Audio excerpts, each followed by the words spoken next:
Welcome to wizard.com. I'm maths teacher Aditi.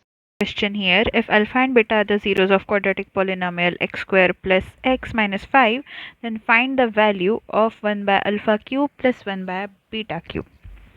So we have sum of zeros equal to alpha plus beta equal to minus of coefficient of x divided by leading coefficient equal to minus 1 by 1 equal to minus 1, and product of zeros equal to alpha beta equal to constant term divided by leading coefficient, which is equal to minus 5 by 1 equal to minus 5. Both of these because of relationship between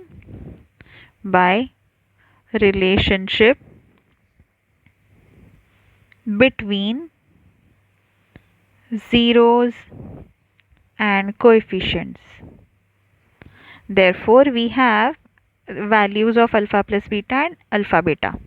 Now, 1 by alpha cube plus 1 by beta cube can be simplified to, if we take LCM, alpha cube plus beta cube divided by alpha cube beta cube, which is equal to, if we use identity, it will be alpha plus beta multiplied by alpha plus beta whole square minus 3 alpha beta, and this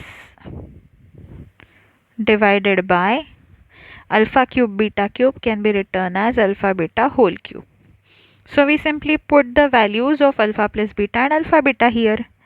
So we have alpha plus beta, that is minus 1 multiplying minus 1 square minus 1 square. So we have minus 1 square, then minus 3 multiplied by alpha beta is minus 5 whole divided by minus 5 whole cube, which is equal to, if we simplify, minus 1 multiplied by minus 1 square is 1, minus 5 minus 3 is plus 15 divided by 5 cube is minus 125. So we get 16 by 125. Negative will cancel out. So this is 16 by 125. So the required value of 1 by alpha cube plus 1 by beta cube is 16 by 125.